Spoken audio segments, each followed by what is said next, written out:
¿Para qué más servía la vara del pastor? ¿Recordéis para qué? Nuestro amigo David, que escribe el Salmo 23 y muchos otros más, él fue pastor. Él habla de lo que sabe y habla de algo cotidiano en el pueblo de Israel. Hoy en día, aquí en el puerto de Sagunto, yo he visto pocas veces a un pastor con sus ovejitas.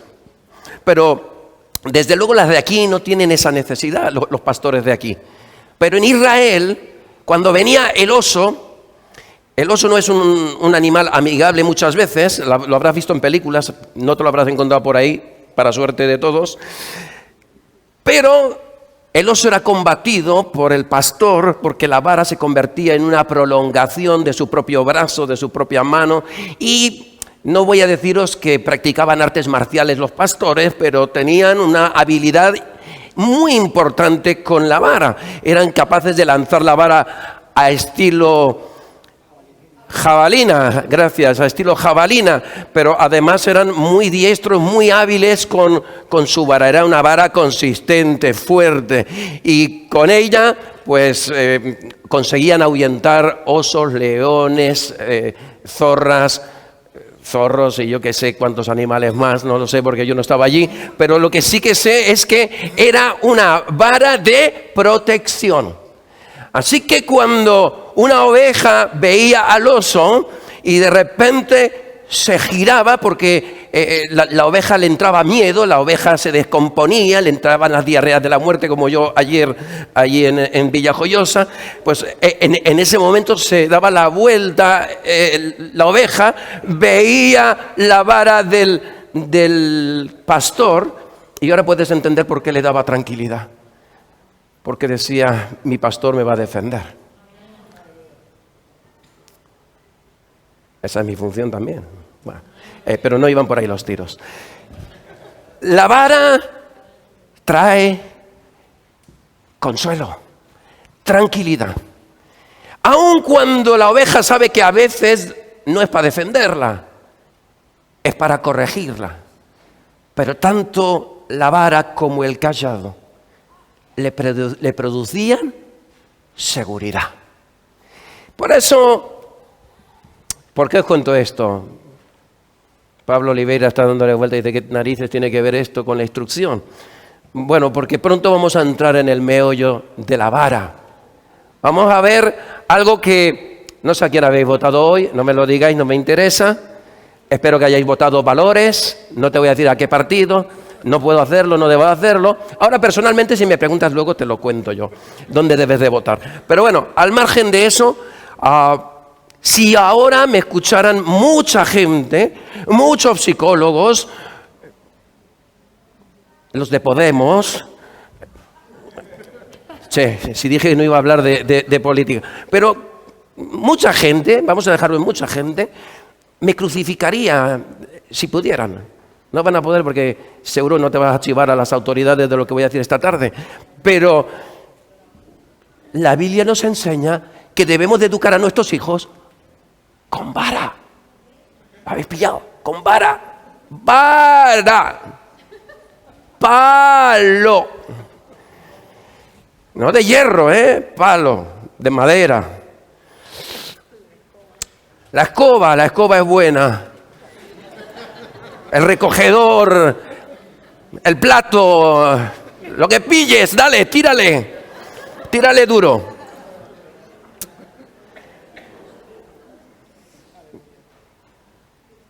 Todo esto es broma, hasta aquí es broma, Hasta aquí es broma. Los platos y eso es broma, lo demás es todo verdad. Proverbios capítulo 3, coge tu Biblia. Proverbios 3. Tú, Pablo, no cojas la Biblia, cógete el móvil. 3. ¿Le estamos dando con este Pablo? ¿No hay más jóvenes por aquí? Buah, Luis, ahora sí que lo tienes claro. Juan, madre mía, tengo para elegir. Capítulo 3 de Proverbios, versículos 11 y 12. Y dice así la palabra del Señor, no la de Benja, la del Señor. No menosprecies, hijo mío, el castigo de Jehová. Parte 2 del versículo 11. Me vais a permitir traducirlo a un castellano más común. Ni te canses de la corrección. ¿Cuántas veces hemos acabado hasta el pirri de mamá o hasta las narices de papá? Y te repiten y apaga la luz, y apaga la luz, y apaga la luz. Madre mía, ¿qué importará un filamento encendido? Pesado que es, papá.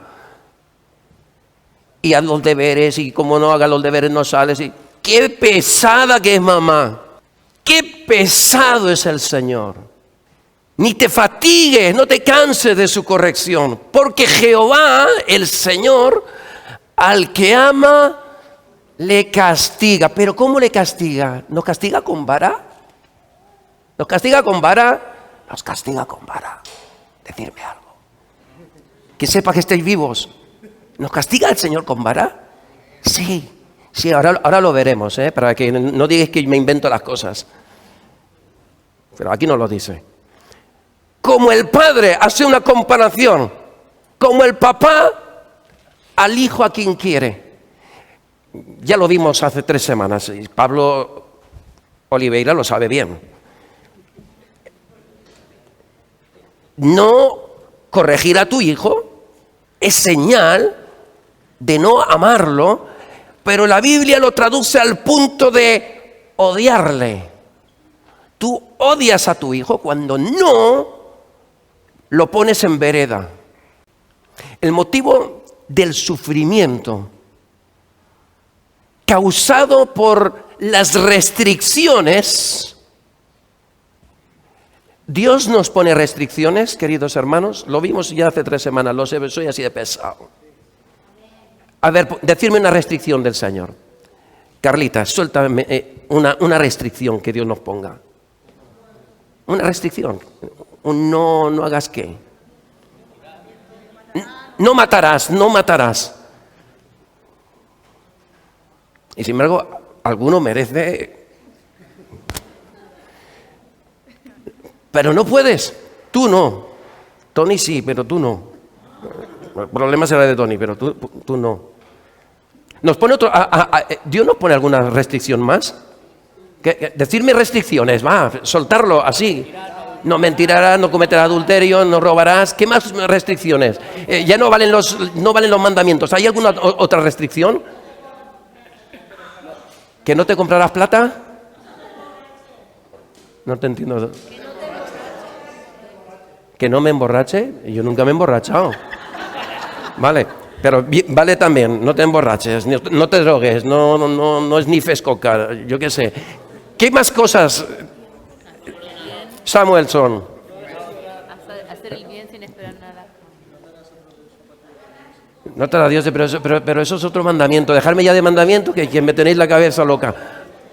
¿Qué más restricciones nos pone Dios? No tendrás odio, amarás a tu prójimo, amarás a tu enemigo incluso. Es decir, nos pone la restricción de que no podemos odiar, en definitiva. No, ¿qué más? No mirarás a la mujer de tu prójimo. Y ya entendemos lo que quiere decir no mirarás, ¿vale? Estoy mirando a todos y a todas. ¿Sí? Y eso no es un pecado. Es una necesidad, tengo que miraros para hablaros. Dios nos pone muchísimos límites. ¿Y sabes por qué Dios nos pone límites? Porque nos ama. Os lo dije hace 3 semanas. Veo que tengo que repetir las cosas. Porque nos ama. Y os dije algo que puede resultar muy fuerte y muy chungo. Dios no ama tu cuerpo físico. Dios no ama tu casita. Dios no ama tu vida. Dios no ama tu mundo. Dios ama tu alma. Y como ama tu alma, está decidido a hacer todo lo posible para pulirte. Tanto es su amor. Él dice, a ti te llevo conmigo. Me cueste lo que me cueste. Luego veremos qué le llegó a costar al final. Pero de momento, para llevarnos con Él, nos pone límites. Nos dice, de aquí no te salgas, que está el terreno minado. Te vas a morir, vas a sufrir daños. Tontorrón, tonta del bote. Por lo del pelo. ¿Recordáis que estuvimos viendo, yo os estuve contando alrededor de 8 o 9 historias hace 3 semanas? ¿Recordáis la historia del empresario? Ese empresario que tenía una gran fábrica, tenía un hijo entre los empleados y al empleado que llegó tarde, pues le puso una pequeña sanción, le quitó 15 euros por los 15 minutos a euro el minuto. El empresario ya sabe que era judío, o sea que es normal y que no hubiera sido más. Pero al hijo le dice, te vas a quedar 2 horas. Has llegado 15 minutos tarde, pero vas a quedarte 2 horas al final. Vas a hacer el peor de los trabajos. Te vas a arrepentir y además le grita y le chilla. Y el chico le dice, papá, quiéreme como uno de estos empleados. No me quieras más. Y entonces el papá le dice, te quiero más que a nadie en el mundo.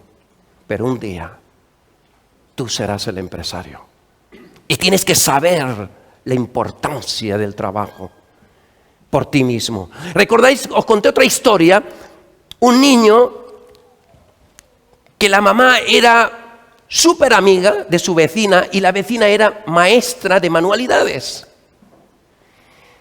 Así que llegó una de esas tardes de manualidades y todos tenían el material y la profesora dijo, bueno, ¿quién queréis dejarme vuestro material para que yo lo use, para que haga de modelo?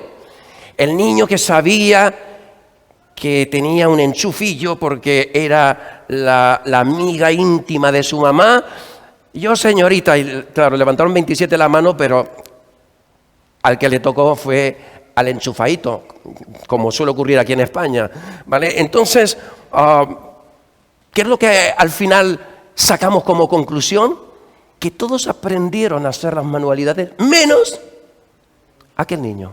¿Qué nos enseña esto? Que darle coba a tu hijo no le ayuda en nada. En nada. Estás destruyendo a tu hijo. Según términos bíblicos, lo estarías odiando. ¿Recordáis, Pablo Oliveira, recuerdas el ejemplo del palito del arbolito? Si es que, tío, vas vestido de rojo y se me van los ojos para allá. No sé si es que yo tengo complejo de toro, pero... ¿Recuerda lo que pasó con el palo por qué del palo del arbolito? Y lo que el arbolito dice. ¿Tú te acuerdas, Juan Junior? Lo que dice el árbol enfadado porque le han puesto ese palo toca narices que le obliga a crecer recto. ¿Qué dice el árbol? Luis, no te escondas que te veo. ¿Qué dice el árbol? El árbol se gira, porque es un árbol animado, sí, animado, tiene vida. Y se gira y mira a lo lejos un montón de árboles. Y uno mirando para allá, el otro para allá, uno retorcido, el otro parecía un 8 más que un árbol. Y se enfada y le dice al agricultor, pero ¿por qué razón aquellos árboles pueden vivir como quieren y yo tengo que tener el palito este? ¿Y qué es lo que le contesta el agricultor, su dueñecito? Le dice, aquellos árboles no son de mi huerto. Y yo amo a mis árboles. Y por tanto les pongo el palito para que crezcan rectos. Como una vela. Como una vela. Como cantaba no me acuerdo quién. Al final, lo que pretendía era que entendiéramos que el niño, no Pablo Oliveira, que ya es un tío hecho y derecho. Pablo, nada lo que he dicho iba por ti, tío. No sé por qué te he nombrado tanto. Al niño no le puedes pedir que te entienda. ¿Hay algún padre de estos super guays que dice: yo que soy amigo de mi hijo, soy la mejor amiga de mi hija. La Biblia nos dice que nosotros, los papás, no somos los amiguitos de nuestros hijos, somos sus papás. Y no pidas que el nene te entienda, a no ser que ya haya crecido y sea papá. ¿Cuándo hemos entendido a nuestros padres? Cuando hemos sido padres. Y hemos dicho: menos mal que mi papá me puso filipino. Porque si no, ¿cómo habría sido mi vida? Y yo me lo digo a mí mismo, y eso que yo fui el más mimado quizás de los 4, pero mi papá me zurró cuando tocó, me zurró bastantes veces. Al menos yo recuerdo bastantes.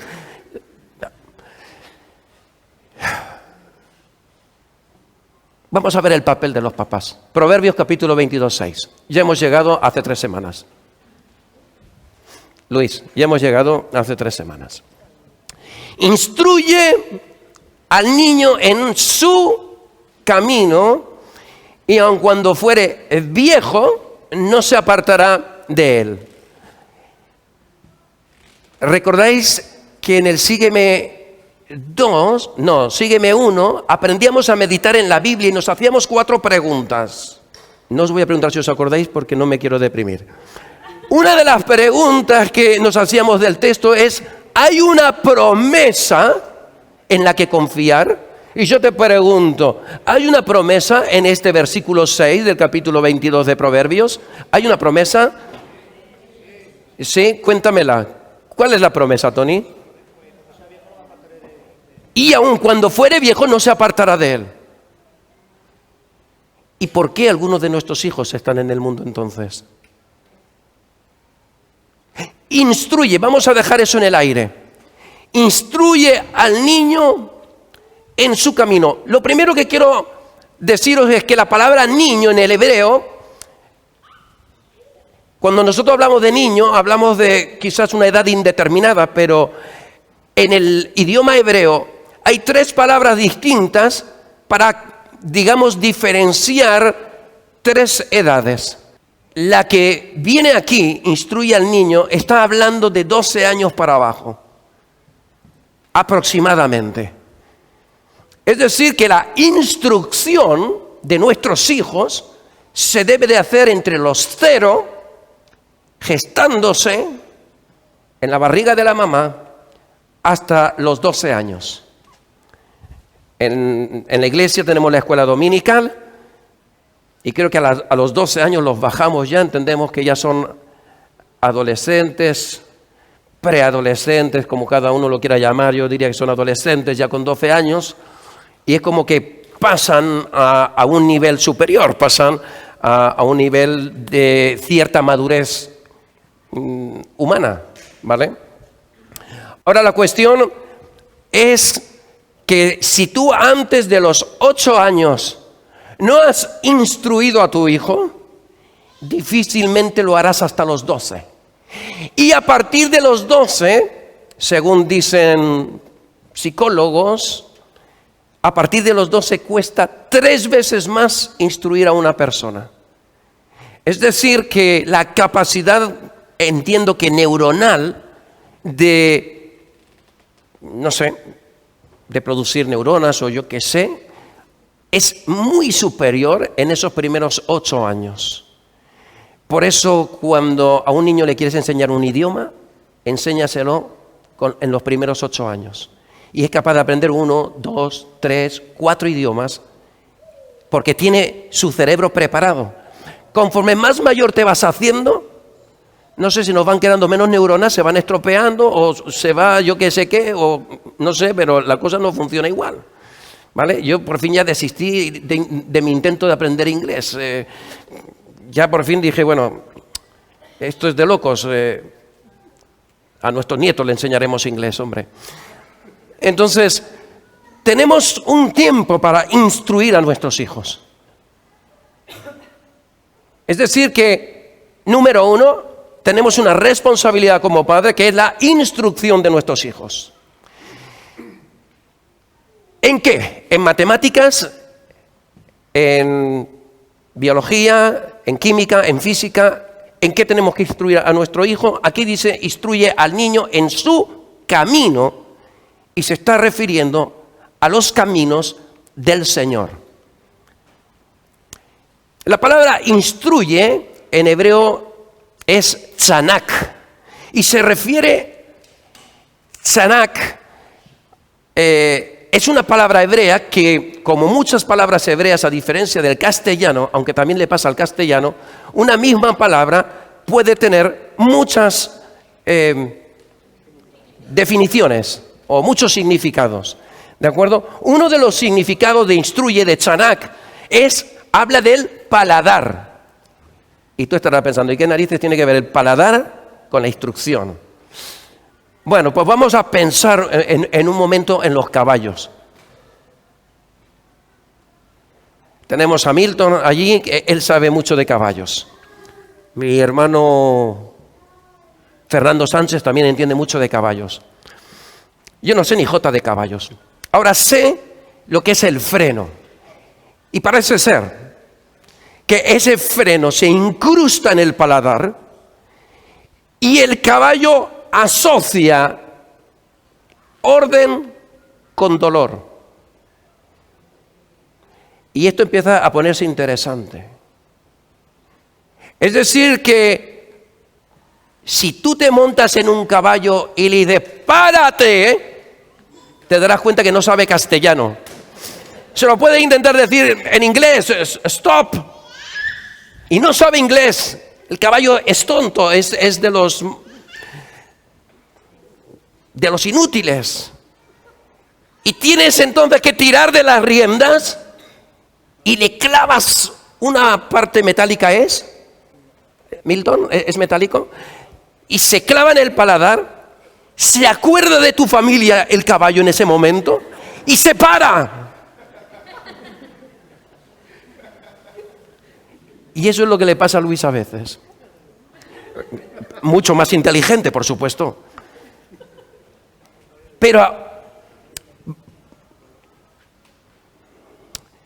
Salmo 32, vamos al Salmo 32. Porque me sabe mal que el pobre Luis esté diciendo, a mí que me está contando este. Salmo 32, 8 y 9. Dice la Biblia, te haré entender y te enseñaré el camino en que debes andar. ¿Sabe lo que está diciendo Dios aquí, Samu? ¿Sabe lo que está diciendo? Que te va a hacer entender, tío. Eso es lo bueno de Dios. O a las buenas o a las malas. Pero Dios te lo va a hacer entender. Y eso es de agradecer, creerme. Te haré entender y te enseñaré el camino en que debes andar. Sobre ti, dice Dios. Pero mi padre no me ve, Luis, Juan, Oliveira, no me ve mi padre o mi madre, menuda la que voy a hacer ahora. Y de esto no se entera ni el gato. Sobre ti, dice Dios, fijaré mis ojos. Y dice, no seáis como el caballo. Y podría haberlo hecho peor, Adriana. O como y no me lo tomes en cuenta, que ha sido pura coincidencia. Ni como el mulo, sin entendimiento. Es decir, ahora voy a hacer el paralelo, voy a unir un texto con el otro. La instrucción tiene que ver con el paladar, con ese dolor que produce y que hace reaccionar al caballo. Aquí Dios a todos nos dice que no seamos como el caballo, como el mulo, sin entendimiento. Eso significa que algunos niños, no sé si tú has conocido algunos de esos, yo para no meterme con nadie y sabiendo que no está uno de mis hermanos, uno de mis 4 hermanos era muy malo, bueno, muy malo, ¿cómo se dice? muy travieso, que es sinónimo de malo, pero queda mejor. Muy travieso. Y fíjate si era travieso que unas navidades le compraron unos guantes que habían costado un ojo de la cara y en uno de los edificios, el edificio de al lado donde vivíamos nosotros allí en Suiza, pues estaba granulado, como si fuera estucado. Pero era un estucado de narices, o sea, muy estucado, muy borbotones. Y mi hermanito no tuvo mejor idea, porque mis padres le dijeron que esos guantes eran irrompibles, que eran fenómenos, que eran lo mejor del mercado, que valían una fortuna. Mi hermano pensó, pues vamos a probarlo, lo probó, y cuando llegó al final de la fachada ya no había guante. Y ya se empezó a darse cuenta que el estucado lo notaba en la yema de los dedos. Bueno, pues, ¿por qué estoy contando esto? Por lo de Mulo. Mi hermano Emilio era... Uy, lo dije. Por favor, si alguna vez viene, borra esto de tu mente. Era muy malo. Y muy travieso, quería decir. Mis padres tuvieron que castigarlo de veces. Una vez mi padre... No lo voy a contar, no. Hay niños a quienes tienes que castigar con vara. Con vara, mi hermano. No sé si hay algún otro por ahí suelto.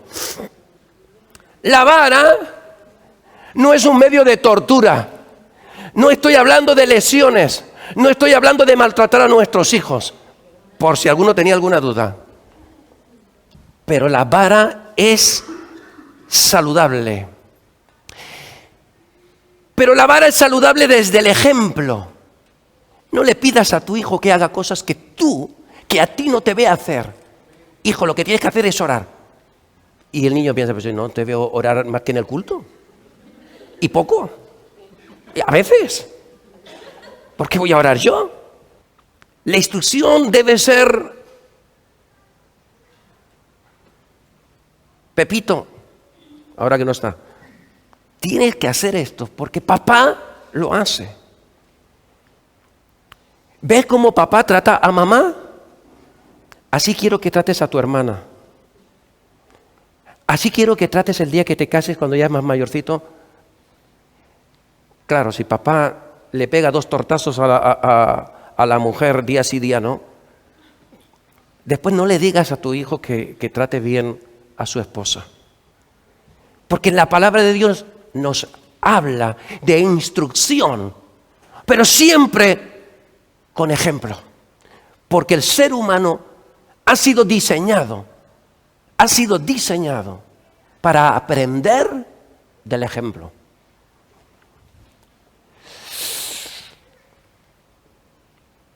¿Sabes? Hay algo que nunca tienes que hacer con tu hijo. Nunca. Nunca vas a necesitar enseñarle a mentir. Aprende solo. Nunca le enseñes a desobedecer. Luis lo hace solo. El niño, no Luis, que ya es mayor y obedece. El niño desde el nacimiento tiene maldad, Samuel. No sé si tiene maldad, pero tiene pecado original. Y su papá y su mamá podrían decirnos cuando llora con rabia. Desde el mismo momento en que llore, aunque sea para mamar, para tomar leche, para alimentarse, está mostrando su tiranía. El niño sabe que llorar implica una consecuencia favorable para él. Llora y lo coge y el niño se calla. De tonto no tiene un pelo.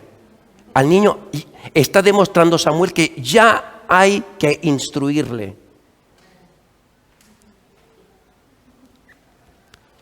Y cuando hablo de instrucción, hablo de lo que puede y lo que no puede captar el niño. Mi padre no fue un santo, no fue perfecto, no fue el mejor padre del mundo, pero a mi hermano Emilio, cuando graznaba, porque él no lloraba, él graznaba, y granaba por horas, lo llevaba a la habitación más lejana, cerraba la puerta, eso sí, después de saber que no tenía caca, que ni pipi, ni nada, no le pasaba nada al niño, entonces lo ponía a los 2 días, bueno, no estuvo 2 días seguidos llorando, pero quiero decir que al segundo día de tomar esa treta, mi hermano Emilio se empezó a calmar, empezó a entender que esa no era la forma de conseguir las cosas. Vamos a ver lo que nos dice con respecto a la instrucción segunda de Timoteo. ¿Cuál es la instrucción que debemos de darle a nuestros hijos? ¿De qué trata la instrucción? ¿De qué trata ese camino? Vamos a leer este pasaje que es muy conocido, que todos sabéis y algunos de memoria. Segunda de Timoteo 3:16.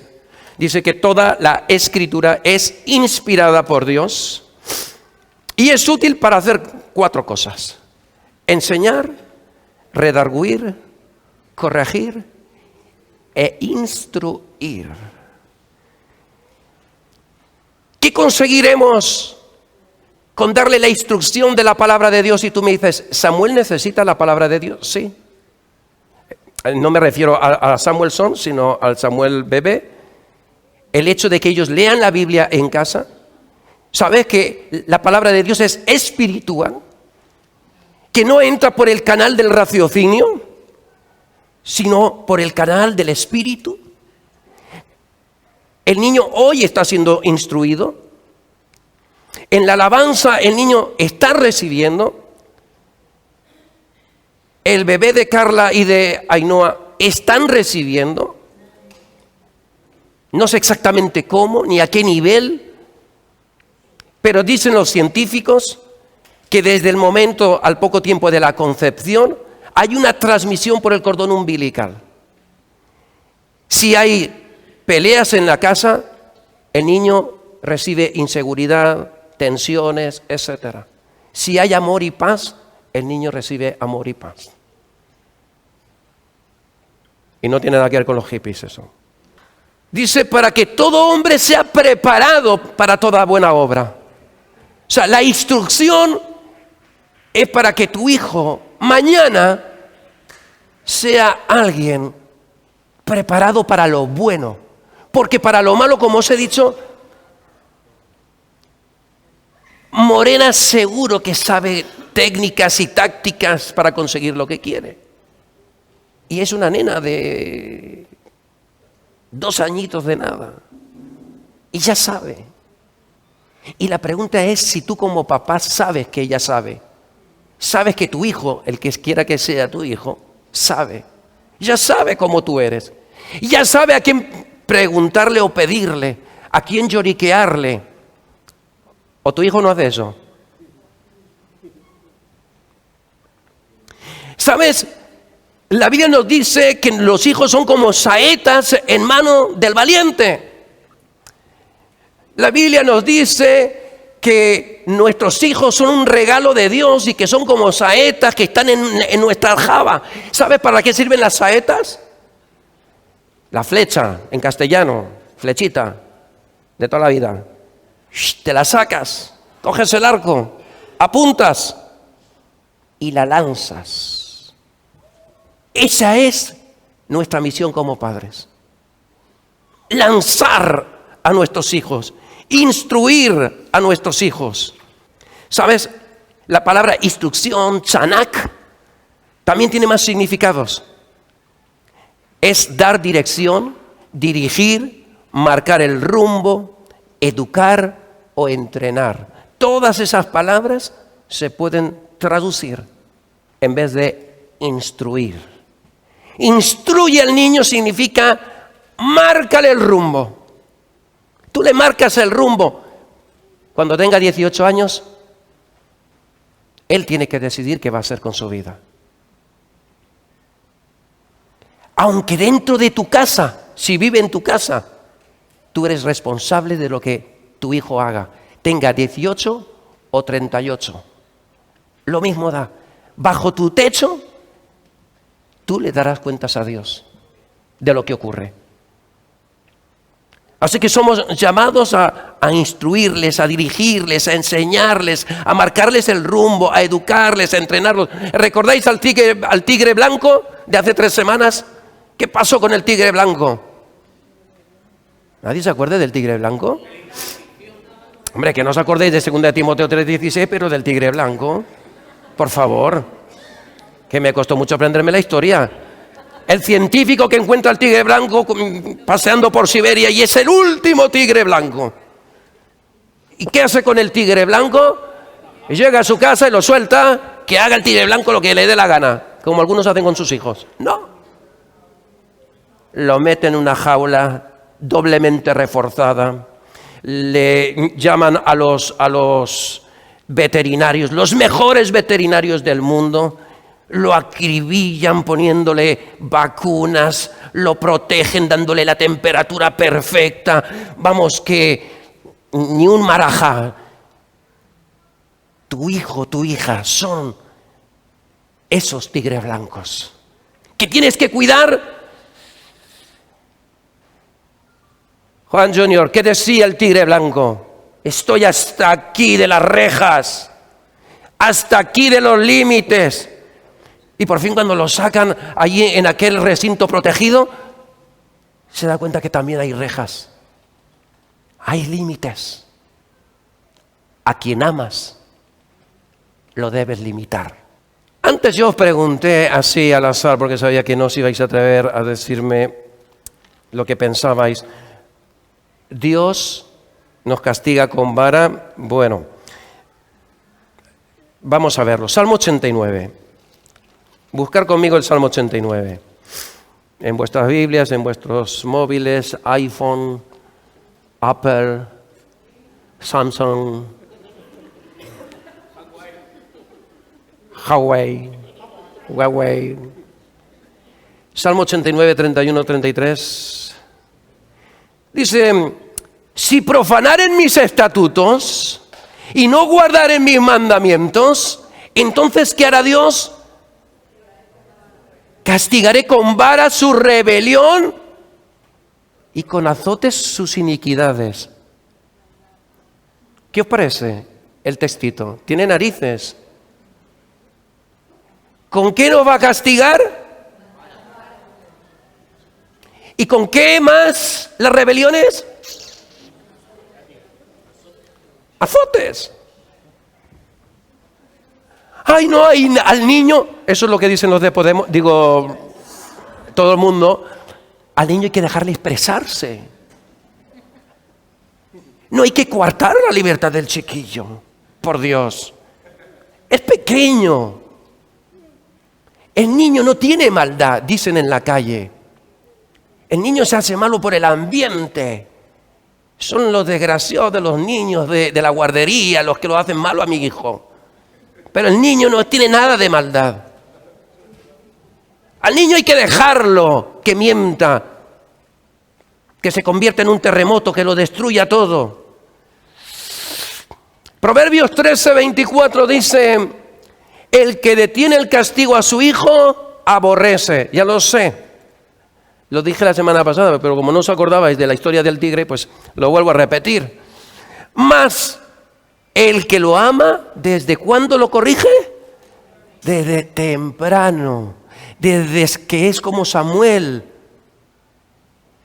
Al niño no le vas a sacar la vara, pero a lo mejor basta con no cogerlo y dejarlo lloriquear un poco para que no se convierta en un tirano cuando cumpla 1 año y medio.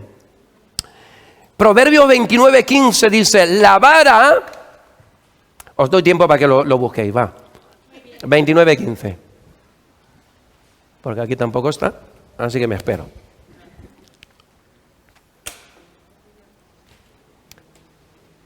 ¿Ya lo habéis encontrado? En un ratito no nos vamos a mover de Proverbios. Espero que tampoco de los asientos. 29:15. La vara y la corrección dan... ¿Qué es lo que da sabiduría? Luis, tío, ¿qué es lo que nos da sabiduría? Y deja de hablar con tu tía. ¿Qué nos da sabiduría? Ándale. Juanito, ¿qué nos da sabiduría, tío? El cinturón del papá. Ay, no sé si es la costumbre, no me interesa, de verdad que... Mi padre no tenía cinturón. Bueno, sí lo tenía, pero no lo usaba para... Mi padre nos miraba. Se sentaba mi madre, mamá, mi madre, mi hermano José, mi hermano Emilio, mi hermano Miguel, yo, que soy Benjamín, y mi padre. Era un culto, desde luego no era tan largo como estos, ni tan largos ni tan divertidos. Cuando se nos ocurría pestañear, mi papá no nos cogía y nos llevaba al cuarto baño y nos daba, no lo hacía, jamás lo hizo. Él nos miraba, entendíamos su mirada. No habían palabras. Y sabíamos perfectamente lo que iba a ocurrir en casa. O sea, era un lenguaje de mudos, de mudos. Mi padre hacía así y decía, madre mía, la que me va a caer.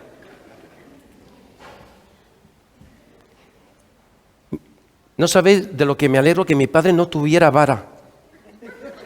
Porque con la mano no necesitaba más. Dice que la vara y la corrección dan sabiduría, más el muchacho consentido. ¿Hay muchachos consentidos en la iglesia? Por favor, son preguntas retóricas. No debéis de contestar a estas cosas. Preocúpate, cada uno ojalá que esté pensando sobre sus propios hijos, su propia vida. Ya tenemos bastante cada cual. Luego, ¿qué es lo que nos da sabiduría? También hay corrección, sin necesidad de vara. O sea, no todo niño necesita vara. Ahora, alguno necesita un bate de béisbol, O sea, las cosas como son. Proverbios 23, 13 y 14 dice, lo castigarás. Decírmelo vosotros lo que sigue. Bueno, me espero, tranquilos. Proverbios 23, 13 y 14. Bueno, vamos con el 13. Leerlo a alguien, va. Lo voy a buscar porque yo creo que mi Biblia dice otra cosa. Ah, entonces falta algo ahí. ¿Sabéis que Seol? ¿A qué se está refiriendo Pablo Oliveira, Seol? Tú que sabes hebreo, griego, incluso castellano. ¿Qué es el Seol? ¿No lo sabes? ¿Quién lo sabe? ¿Qué es el Seol? ¿A qué se está refiriendo con la palabra Seol? ¿Ah, sí lo están diciendo? Infierno, muy bien.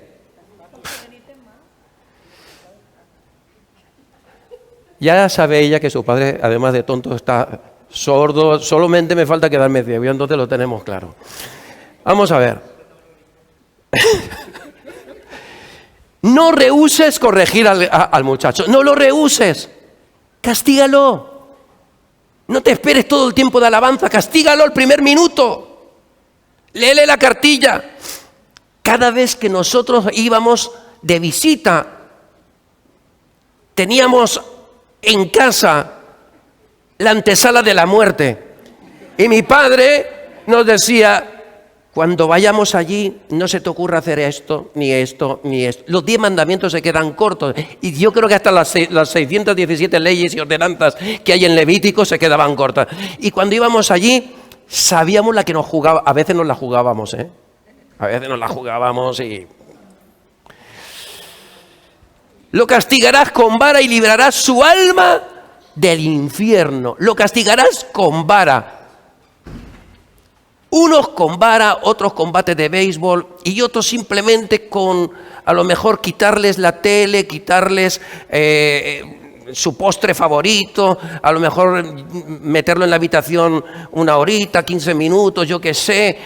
Cada uno tiene que conocer a su hijo porque la corrección de uno es distinto a la corrección de otro. Adriana, vete tú a saber cómo hay que castigarla. No lo sé. Espero que sus padres sí que lo sepan. Bueno, aunque ya Adriana no está en edad de Bueno, de corrección sí, pero no de castigo, no de vara por lo menos. ¿Cuál es la diferencia? Bueno, no lo voy a decir porque después diré que os miento. La diferencia entre la corrección y el maltrato. Diferencia entre corrección y maltrato. ¿Hasta dónde podemos llegar? ¿Hasta dónde puedo castigar a mi hijo? La Biblia nos habla de que la vara es lícita. La vara, la correa, derivados parecidos, el bate de béisbol ya es un poquito chungo, algo más liviano, algo que se pueda romper si te pasas por seguridad como si fuera un fusible, estilo fusible. ¿Cuándo es un maltrato? Esa es la cuestión. ¿Cómo tú castigas? ¿Cómo castigaba un papá hebreo a su hijo? O una mamá hebrea. Por cierto, deciros antes de que termine que la responsabilidad de la educación es por igual del papá y de la mamá. Obviamente, mamá normalmente pasa más tiempo si papá trabaja y mamá, o sea, antes de que Mariluz me zurre, o sea, si el papá trabaja fuera y la mamá está en casa, pues pasará más tiempo la mamá que el papá, pero en proporción los dos tienen la misma responsabilidad de educar a sus hijos. La diferencia entre corrección y maltrato es tu serenidad. El maltrato es cuando tú golpeas a tu hijo, en primer lugar porque muchas veces rehusaste castigarlo a tiempo y entonces ya lo castigas cuando te tiene hasta aquí. ¿Algunos sabéis de eso? Papá, dame un euro, papá, dame un euro, papá. Te he dicho que no te voy a dar un euro, siéntate, cállate. Y tira de la chaqueta. Por fin le metes así, el niño sale volando. O sea, eso es maltrato, eso es maltrato. La corrección es, Pepito, ahora cuando lleguemos a casa, papá no te va a dar un euro, te va a dar duro. Y en casa le das.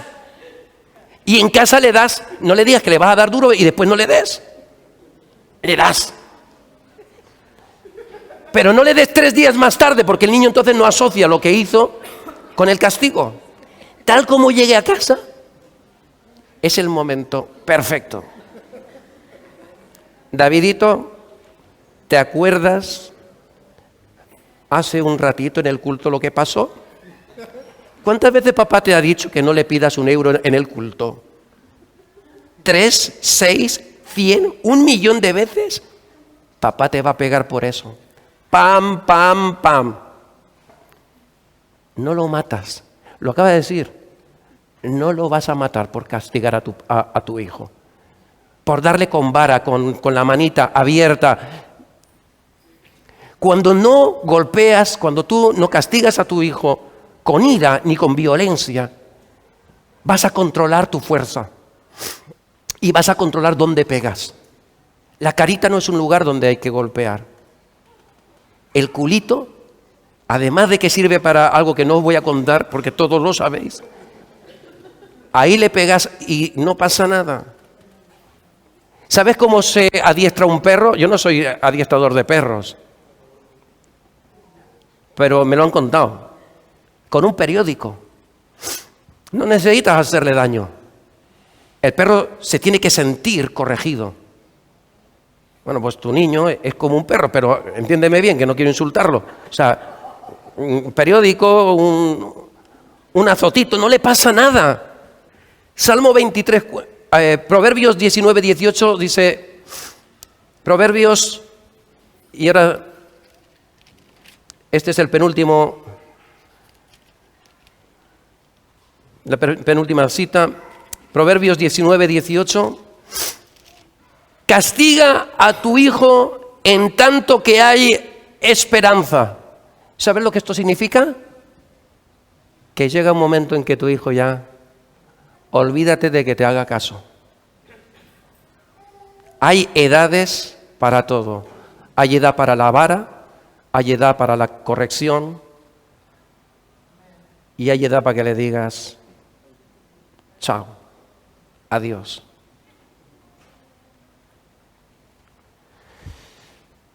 Dice Proverbios 19, 18.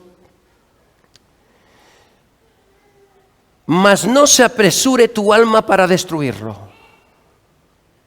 Castígalo mientras es el momento, pero no lo destruyas. No le pegues delante de los demás. Yo sé que mis hijos están escuchando esto y estarán pensando, ¿ha cambiado la Biblia de antes a ahora?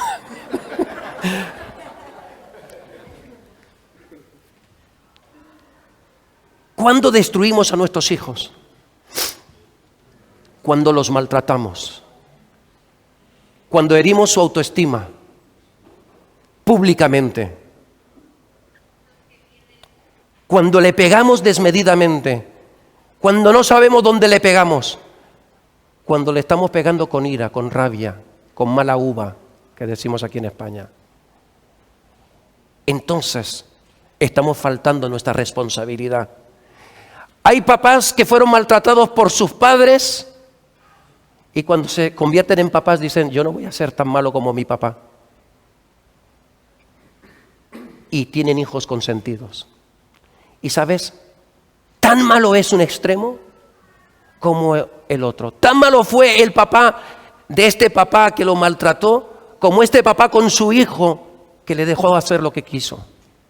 Y por último, penúltimo, Proverbios 22:15 dice, la necedad está ligada en el corazón del muchacho. Si tu hijo es un desobediente, esto es para animaros a los padres. Si tienes hijos desobedientes, quiero decirte que es normal, es causa del pecado, es causa de este mundo. Está ligado al corazón del muchacho. La necedad es como decir, va con la edad. ¿Cuántas veces hemos dicho, hay que ver qué malo es la adolescencia, ¿no? Hemos visto a nuestros hijos y hemos dicho, madre mía, y yo he estado así también. Qué desastre, ¿no? La necedad está ligada al corazón del muchacho. Pero dice que la vara de la corrección le alejará de él. ¿Tú quieres que tu hijo no sea tan necio? Para. No Barak, que eso es un grupo de música, ¿no? Un grupo de alabanza. Para, con V. Efesios, y ahora sí terminamos con ese texto. Efesios 6, del 1 al 4. Esto que yo estoy predicando hoy, por favor, no lo contéis por ahí. Efesios 6, del 1 al 4. Hijos. John Jr., Luis y todos los que somos hijos. ¿No creéis que ellos son los únicos hijos que hay en esta iglesia? Todos somos hijos de nuestros padres, ¿eh? Si no, no estaríamos aquí. Hijos, ahora, esta parte ya no la podemos hacer todo el mundo o a todos. Dice, obedeced en el Señor a vuestros padres porque esto es justo. Honra a tu padre y a tu madre, que es el primer mandamiento con promesa, para que te vaya bien y seas de larga vida sobre la tierra. Si quieres que te vaya bien, honra a tu padre y a tu madre. Compórtate bien con tus padres. Obedece. Y obviamente la obediencia tiene una relación de edad. Llega un momento donde no estás obligado a obedecer a tus padres. Cuando tú ya has comenzado un nuevo hogar, ya no estamos hablando de obediencia, pero sí de respeto. A los padres hay que respetarlos siempre, lo cual no significa hacer lo que ellos quieran cuando ya nos hemos emancipado. Y vosotros padres, y lo leo especialmente por ese versículo 4, para nosotros los padres, no provoquéis a ira a vuestros hijos, sino criadlos en disciplina y amonestación del Señor. Nos quedamos con ese texto y la historia del tigre. Criadlos, te dice el Señor, en disciplina y amonestación del Señor. La disciplina y la amonestación del Señor nunca son con ira, nunca son con violencia. La vara del pastor encamina, no da garrotazos a la primera de cambio. ¿Entendemos eso? Así que aquí yo no estoy haciendo apología del maltrato, pero sí que la palabra de Dios es clara y contundente. La palabra nos dice que un castigo a tiempo va a traer beneficios para tu hijo.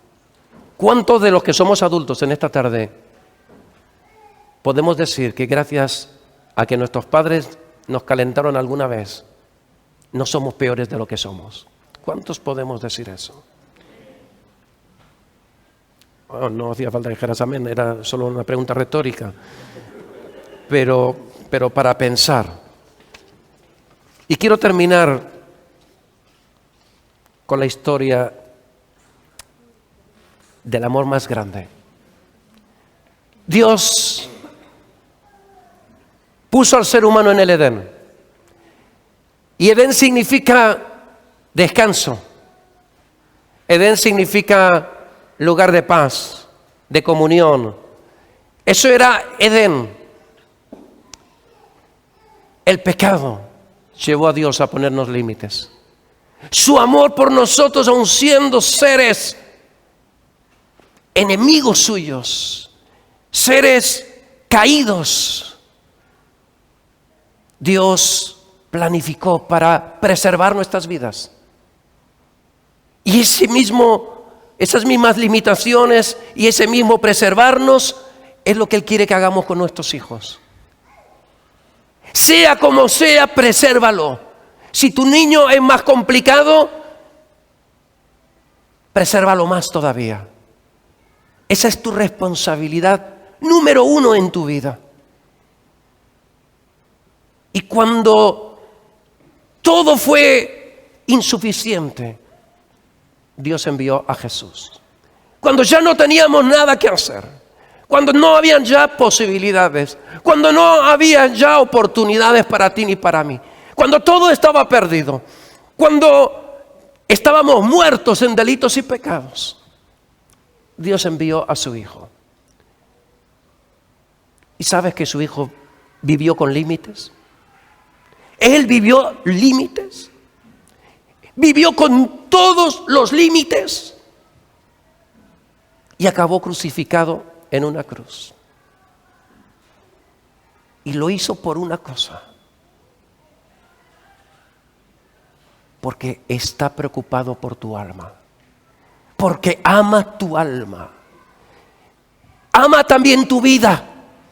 Sí, es cierto, pero lo que ama de verdad Dios es que puedas pasar tu eternidad con Él. Así que hoy tú tienes que tomar una decisión. ¿Sabes que los desobedientes no entrarán en el reino de los cielos? ¿Sabes que desobedecer es pecado?